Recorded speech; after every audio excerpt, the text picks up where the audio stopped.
Bismillahirrahmanirrahim. Assalamualaikum warahmatullahi wabarakatuh. Alhamdulillahi rabbil alamin.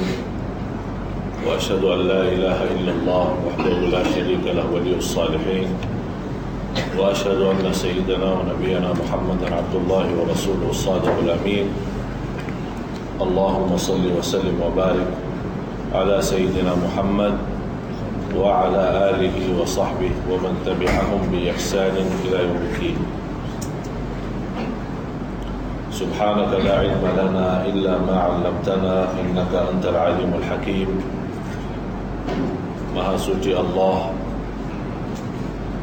saya tidak mempunyai ilmu apa-apa, hanya saja apa yang diberikan oleh Allah subhanahu wa ta'ala. Segala sesuatu yang kita miliki sesungguhnya milik Allah.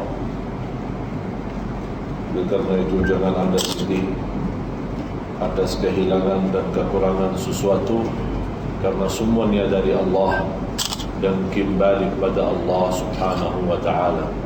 La hawla wa la quwwata illa billahil aliyyil azim. Jemaah sekalian yang dimuliakan dan diberkahi Allah subhanahu wa ta'ala, di antara puasa yang disunnahkan adalah Ashura. Ashura artinya tanggal 10. Kalau bahasa Arab Ashara, tanggal 10 Muharram. Ceritanya Rasulullah sallallahu alaihi wasallam waktu datang ke Madinah, melihat orang Yahudi berpuasa hari Ashura itu. Rasulullah sallallahu alaihi wasallam bertanya kepada Yahudi, karena Yahudi waktu itu penduduk Madinah, tidak ada penduduk Makkah. Makkah itu banyakkan orang kufar Quraisy. Kalau Madinah ada Aus, ada Khazraj yang namanya Al-Ansar, dan dua-duanya berasal dari Yaman. Kemudian di samping mereka ada orang Yahudi. Dan orang Yahudi waktu itu menguasai ekonomi Madinah. Jadi semua keluarga Al-Aus Al-Khazraj, kalau dia perlu usaha lewat orang Yahudi, pinjam orang Yahudi, dan orang Yahudi bagi riba. Pinjam sekian, wajib kembali lebih. Pinjam 100, kembali 120. Akhirnya terpaksa Aus Khazraj ikut, karena tidak ada pilihan, karena harta dan ekonomi Madinah dimegang sama orang Yahudi. Dan juga alasan lain, karena Aus Khazraj sendiri sibuk berperang. Ini perang, ya kalau istilah kita, perang saudara antara Aus Khazraj. Terus ada, selalu ada masalah, ada saja. Dan orang Yahudi senang. Kenapa orang Yahudi senang? Selama ada perang, memerlukan alat perang. Yang menjual alat perang orang Yahudi. Dan sekarang di dunia ini yang jual alat perang orang Yahudi. Memang orang Yahudi mau seperti itu, supaya manusia tidak boleh damai. Manusia terus perang, biar habiskan nyawa, biar habiskan harta mereka, hancur negara mereka. Yang penting orang Yahudi beruntung, banyak fulus, banyak uang, banyak harta, dan semua itu dari harta kita. Tapi begitu kedatangan Nabi Muhammad sallallahu alaihi wasallam, berhasil mensatukan antara Aus dan Khazraj. Yang paling tidak senang dengan kedamaian itu adalah orang Yahudi, karena rugi besar. Kalau Aus Khazraj sudah damai, berarti tidak ada perang. Kalau tidak ada perang, berarti tidak ada alat perang yang boleh jual. Orang Yahudi rugi. Itulah yang membuat orang Yahudi, walaupun dia tahu Nabi Muhammad benar, agama benar, dakwah Rasulullah SAW benar, dan dia tahu akan datang hijrah. Semua dia tahu kebenaran itu. Kenapa dia tidak percaya? Karena dia merasa ada orang dari luar kota Madinah datang yang menjadi pemimpin kota Madinah, yang menguasai hukum di kota Madinah. Ini yang membuat orang Yahudi tidak senang dakwah Rasul. Malah di antara orang Yahudi yang telah berjanji, biar dakwahnya benar, biar saya tersiksa, biar saya masuk neraka, saya tidak masuk dan mengikuti agama Muhammad. Cuba lihat, padahal dia tahu benar. Itulah namanya sakit jiwa. Sudah tahu niata al-haq, sudah tahu niata al-batil, tapi dia karena hawa nafsu, keras hati, keras kepala, karena keinginan duniawi, akhirnya dia tidak ikut dakwah Nabi Muhammad sallallahu alaihi wasallam. Rasul melihat mereka berpuasa hari Ashura. Rasulullah bertanya, "Kenapa wahai ma'syar Yahud, kalian puasa hari Ashura?" Mereka menjawab, "Kami puasa hari Ashura karena Allah menyelamatkan Nabi Musa." Dan Nabi Musa kan Nabi orang Yahudi kan, Bani Israel. Nabi Musa alaihissalam. Nabi Musa alaihissalam, waktu dia melarikan diri sama kaumnya Bani Israel dari Fir'aun, sampai dari Mesir tembus ke Laut Merah di bagian utara atas, mau tembus. Kalau sekarang kita nyimak namanya Qanatus Suez, Qanat Suez atau Sina yang ada di bagian Mesir. Dia mau tembus ke sana. Dan Allah Subhanahu wa taala begitu sudah sampai ke batasan laut, Bani Israel berkata kepada Nabi Musa, "Wahai Nabi Musa, mau kemana lagi? Di depan sudah laut, di belakang sudah Fir'aun. Pasti kita mati. Pasti kita mati. Sudah tidak boleh apa-apa." Apa jawab Nabi Musa? "Kalla, tidak." Ini namanya keyakinan. Kapan boleh muncul yakin? Kalau kita bertanya sama semua orang Muslim, "Anda yakin kepada Allah?" "Ya, saya yakin." Bukan jawabannya saya yakin, tapi yakin muncul saat kita menghadapi cubaan dan ujian. Ini baru yakin tidak. Kita melihat sudah tidak ada jalan keluar, tapi Allah melihat keyakinan kita di saat itu. Bukan saat kita nyaman ditanya, "Anda yakin?" "Ya, saya yakin." Ya, nyaman, sekarang lagi aman, yakin pasti. Tapi pas ada ujian dan musibah, iman di situ akan terpuncang. Tidak jelas apakah betul yakin sempurna atau tidak. Kalau Nabi Musa alaihissalam langsung jawab, tidak pakai fikir-fikiran. Laut di depan, Fir'aun di belakang, tidak berfikir hanya Allah Subhanahu wa taala. Dia menjawab, "Kalla, inna ma'iya rabbi sayahdin." Allah bersamaku dan Allah akan memberikan petunjuk kepadaku. Belum selesai bicara Nabi Musa alaihissalam berkata semacam itu, Allah langsung nurunkan wahyu, "Wahai Nabi Musa, pukullah air laut itu dengan tongkat yang kamu mau." Tongkat? Mau apain tongkat? Kayu kecil. Ini laut. Ya kan semua makhluk Allah. Kayu itu dari mana? Dari pohon kan? Dan pohon makhluk Allah. Allah jadikan tongkat itu lebih dahsyat daripada nuklir. Kalau Allah kun, fayakun. Bani Israel ketawa, apa yang mau dibuat sama tongkat itu? Langsung, karena kelompok mereka 12 golongan.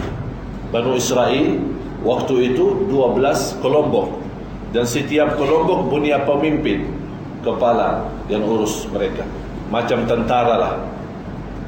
Begitu Allah memberitakan Nabi Musa dengan keyakinan membawa tongkat itu dan memukul air laut.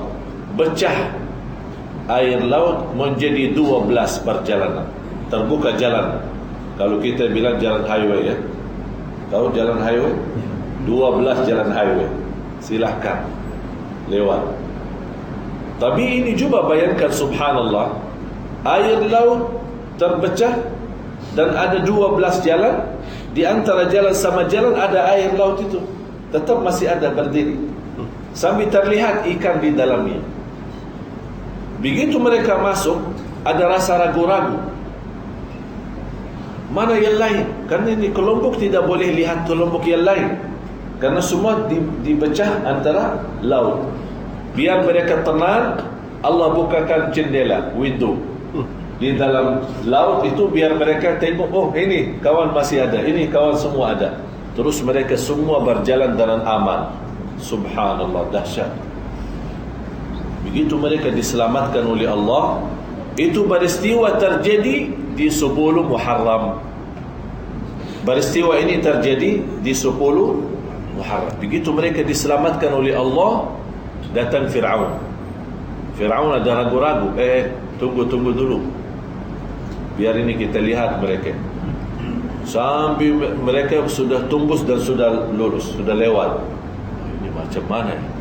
Tapi Nabi Fir'aun ini juga orang-orang cerdas, zalim tapi cerdas. Ini bahaya ini. Cuba, saya tidak boleh mula. Cuba yang lain, anak buah dulu. Anak buah dulu. Masuk. Disuruh anak buah dulu. Mereka jalan, malah basir tanah laut itu kering, seperti tidak basah sama sekali, kering, boleh kuda jalan aman. Fir'aun melihat dia punya anak buah sudah jalan sampai pertengahan jalan aman, tidak ada masalah. Langsung Fir'aun ikut. Ada satu riwayat Fir'aun tidak mau jalan, dan Fir'aun naik sebuah kuda. Allah Subhanahu wa taala turunkan malaikat Jibril membawakan kuda yang menggoda kuda Fir'aun. Jadi Fir'aun dia tak boleh nampak, tapi kuda ini nampak ada kuda. Begitu kuda ini jalan, yang namanya mencari ya, terus ikut lari. Fir'aun kaget, dia tahan, tak boleh tahan. Sudah, karena ini kuda ini lagi mencari kuda yang di depan ini, mungkin mau nikah atau apalah. Jadi dia lari, dia ikut lari. Udah masuk, Fir'aun kaget, ini ditahan, tidak boleh tahan. Ini ada satu riwayat juga dibenarkan oleh ulama dalam sejarah. Begitu sudah terjumus semua Fir'aun sama semua dia punya kelompok tentera sudah masuk ke dalam, Nabi Musa alaihissalam diperintahkan oleh Allah pukul kembali air laut itu. Dari sebelah sana sudah nyebrangkan, sudah lewat, dipukul sama Nabi Musa, air laut kembali rapat lagi dan tenggelam Fir'aun sama semua yang pengikutnya. Di saat itu Fir'aun masih ada harapan diselamatkan, dan dia mau ucapkan kalimat La ilaha illallah. Dia berkata, saya mau beriman. Dia tidak berkata saya beriman kepada Allah, tapi dia bagi jalur kanan kiri. Saya beriman kepada yang telah Banu Israel beriman. Coba lihat, Fir'aun juga masih belum begitu sempurna. Sampai dalam keadaan ini tidak mau beriman langsung. Saya beriman semacam mana Banu Israel beriman. Kenapa tidak berkata saya berimanlah saja kepada Allah langsung? Kenapa mau ambil jalur yang panjang? Tapi malaikat Jibril dia tidak mau. Sampai dia ambil basir dari laut, melemparkan muka Fir'aun supaya tidak boleh mengucapkan kalimat syahadat. Dia cuba lihat, malaikat Jibril khawatir kalau dia sebut kalimat syahadat, boleh jadi dapat rahmat dari Allah, Allah ampuni semua. Cuba lihat, Fir'aun saja masih ada harapan diampuni Allah, padahal dosanya besar. Faqala ana rabbukumul a'la. Dia mengakui diri sebagai Tuhan yang maha tinggi. Tapi cuba lihat, malaikat Jibril karena tahu Allah maha kasih sayang, Allah maha ampun, tidak diberikan kesempatan Fir'aun untuk mengucapkan. Dilempar, setiap mau dia berkata, dilempar mukanya, sampai sudah tenggelam. Tapi Allah selamatkan badan Fir'aun menjadi tanda kebesaran Allah. Dan badan Fir'aun itu ada di Jerman. Ada salah satu museum di Jerman. Dulu ada di Mesir, sudah dipindah kemari ke Jerman. Sekarang ada di museum Jerman. Jasad Fir'aun. Kalau Fir'aun kan setiap pemimpin Mesir dinamakan Fir'aun, tapi ini namanya Fir'aun Musa. Fir'aun Musa yang dimaksud Fir'aun zaman Nabi Musa AS. Tapi kalau selama orang pemimpin di Mesir semua dinamakan Fir'aun. Jadi Rasulullah begitu tahu orang Yahudi berpuasa 10 Muharram, hari Ashura, karena mereka mensyukuri nikmat Allah atas keselamatan Nabi Musa. Apa jawab Nabi Muhammad SAW? Nabi Muhammad menjawab, wa nahnu ahaqqu bi Musa minkum. Kami lebih utama orang Muslim mencintai Nabi Musa daripada kalian.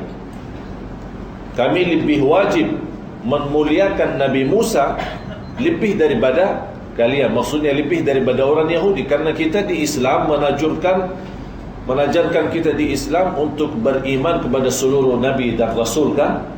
Antu'mina billahi wa malaikati wa kutubihi wa rusulih. Semua para Nabi dan Rasul kita akui mereka benar dan mereka semua adalah utusan Allah. Di antara mereka yang terbaik, yang termulia adalah Nabi Muhammad sallallahu alaihi wasallam.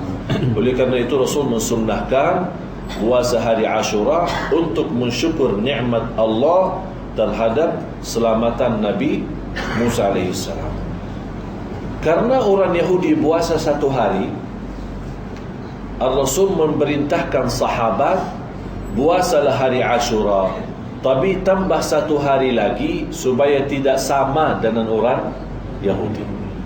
Karena Rasul selalu suka berbedaan sama orang Yahudi, tidak suka perbuatannya yang sama, walaupun dalam hal kebaikan.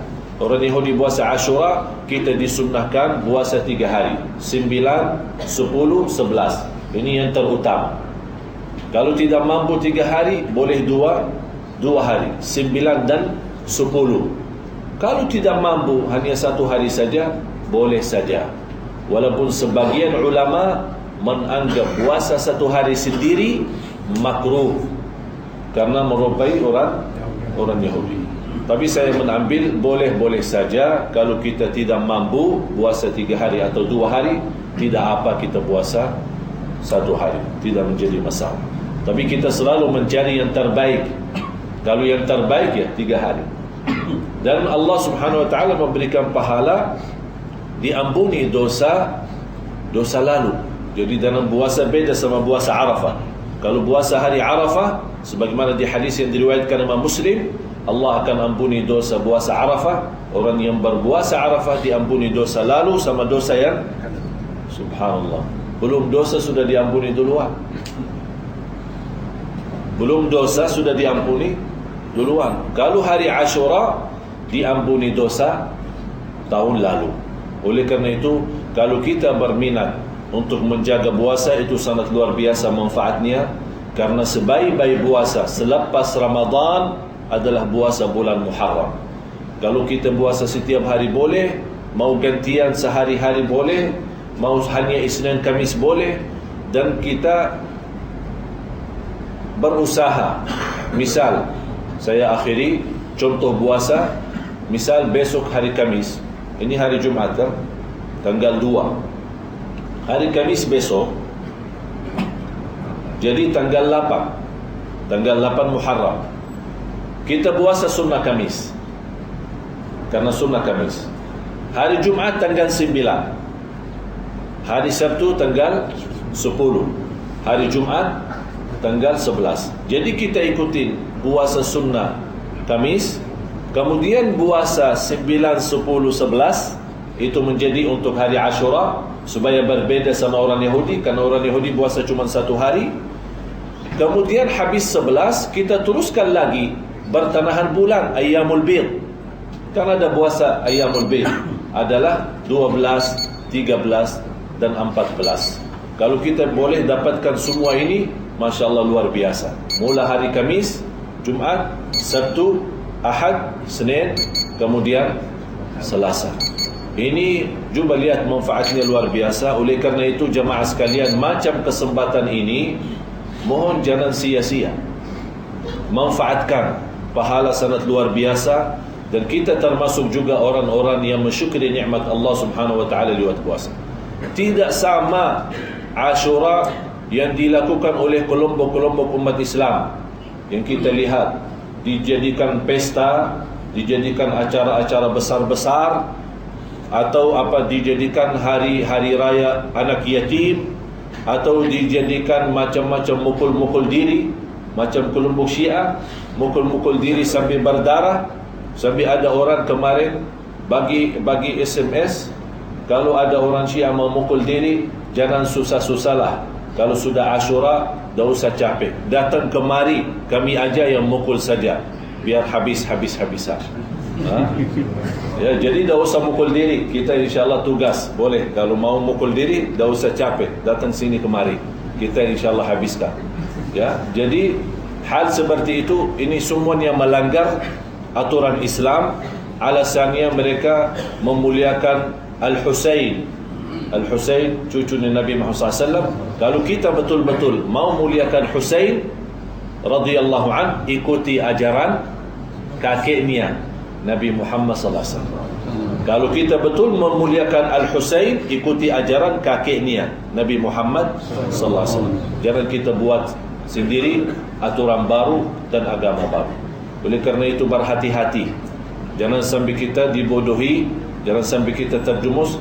Sekarang golongan Syiah itu sudah di mana-mana, menyebar fitnah. Oleh kerana itu wajib kita belajar banyak supaya kita hati-hati. Tidak perlu kita menjelik mereka, tapi kita harus fahami sunnah Rasul apa, kewajiban kita terhadap sahabat. Kalau ada macam mereka datang mau merusakkan agama kita, kita sudah punya dasar ilmu Quran dan sunnah yang menjauhkan kita dari fitnah. Dan saya selalu sampaikan, yang paling bahaya adalah fitnah agama. Yang paling bahaya fitnah agama. Kita merasa diri benar, tapi ternyata kita tidak punya dasar.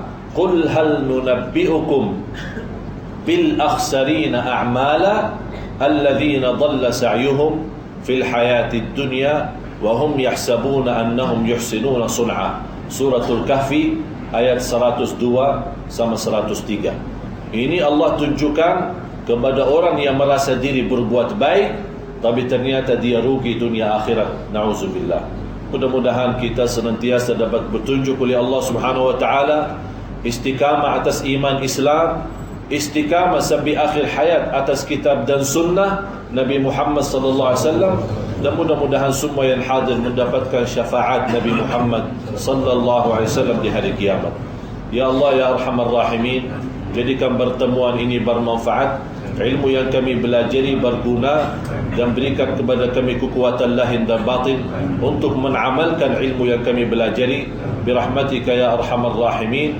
Allahumma arina al-haqqa haqqan warzuqna ittiba'ah, wa arina al-batila batilan warzuqna ijtinabah, wa la taj'alhu multabisan alayna fanadil. Rabbana atina fid dunya hasanah wa fil akhirati hasanah wa qina adzaban nar. Wa sallallahu wa sallam wa barak ala sayyidina wa nabiyyina Muhammad wa ala alihi wa sahbihi wa sallam. Walhamdulillahi rabbil alamin. Akhirul kalam. Subhanakallahumma wa bihamdik, ashhadu an la ilaha illa anta, astaghfiruka wa atubu ilaik.